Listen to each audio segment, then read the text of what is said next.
America ने चेतावनी दी कि ईरान को परमाणु बम बनाने से रोकने के लिए वो सेना का भी इस्तेमाल कर सकता है। इस बात का इशारा खुद अमेरिका के विदेश मंत्री एंटनी ब्लिंकन ने दुबई के न्यूज चैनल अल अरबिया को दिए एक इंटरव्यू में किया, जिसमें उन्होंने ये साफ कर दिया कि ईरान के हाथ परमाणु बम लगना किसी बड़े खतरे से कम नहीं होगा और इसीलिए अमेरिका उसे रोकने के लिए सेना का इस्तेमाल भी कर सकता है। हालांकि उन्होंने खुलकर मिलिट्री ऑपरेशन का नाम नहीं लिया, लेकिन ये जरूर कह दिया कि ईरान के खिलाफ सारे विकल्प खुले हुए हैं। मतलब ये कि अगर ईरान नहीं माना तो अमेरिकी सेना वहां धावा बोल देगी। ये पहली बार नहीं है जब अमेरिका ने इस तरह से ईरान को धमकाया हो। इससे पहले भी इजरायल के गुहार लगाने के बाद अमेरिका ने ईरान को सख्त लहजे में ये संदेश दिया था कि वो परमाणु बम का सपना देखना छोड़ दे, क्योंकि इजरायल ने अमेरिका से ईरान को रोकने के लिए मदद मांगी थी। साथ ही उसने ये दावा किया था कि ईरान कभी भी परमाणु बम बना सकता है। इसके बाद अमेरिका अब ईरान को अपनी सेना का डर दिखा रहा है, लेकिन अमेरिका की ये धमकी रूस को हजम नहीं हुई और उसने अमेरिका को खरी खोटी सुना दी। रूस के विदेश मंत्री सर्गेई लैवरोव ने आरोप लगाया कि अमेरिका और इजरायल मिलकर ईरान को झुकाने की कोशिश कर रहे हैं। उनके मुताबिक अमेरिका और इजरायल ऐसे हालात पैदा कर रहे हैं जो ईरान को गलत कदम उठाने के लिए मजबूर कर दें,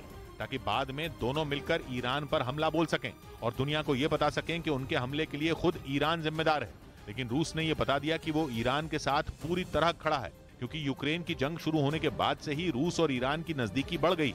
ईरान से ड्रोन लेकर ही रूस यूक्रेन पर कहर ढा रहा है। ऐसे में ईरान को कोई खरोंच आई तो उसका असर रूस पर भी पड़ेगा।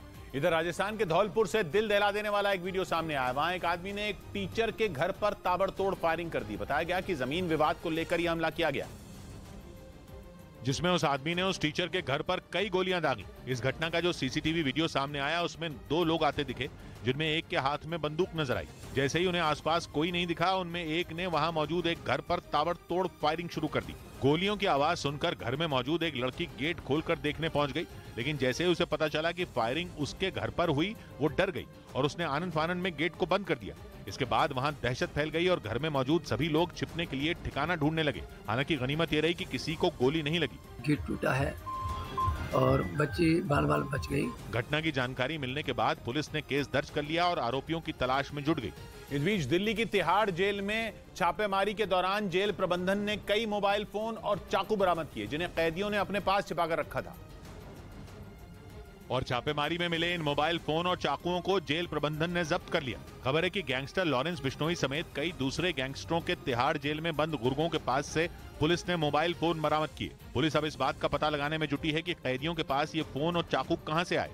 उधर पश्चिमी मीडिया ने दावा किया कि यूक्रेन में छिपे खजाने को हासिल करने के लिए ही पिछले 11 महीनों से ये जंग चल रही है और जिस खजाने के लिए ये युद्ध हो रहा है उसका नाम टाइटेनियम है, क्योंकि टाइटेनियम वो पदार्थ है जिसके बिना किसी भी देश की सेना पूरी तरह बेकार हो जाएगी। एक रिपोर्ट के मुताबिक यूक्रेन में इसका बड़ा भंडार छिपा है। इसीलिए पश्चिमी मीडिया ये दावा कर रहा है कि इस अनमोल खजाने को हासिल करने के लिए ही ये जंग छिड़ी हुई है। पिछले साल जब फरवरी में युद्ध शुरू हुआ था तो ये अनुमान लगाया गया था कि कुछ ही दिनों में यूक्रेन रूस के सामने हार मान लेगा, लेकिन युद्ध अब भी जारी है। हालांकि अब तक यही समझा जा रहा था कि यूक्रेन की नेटो में शामिल होने की जिद ही जंग की वजह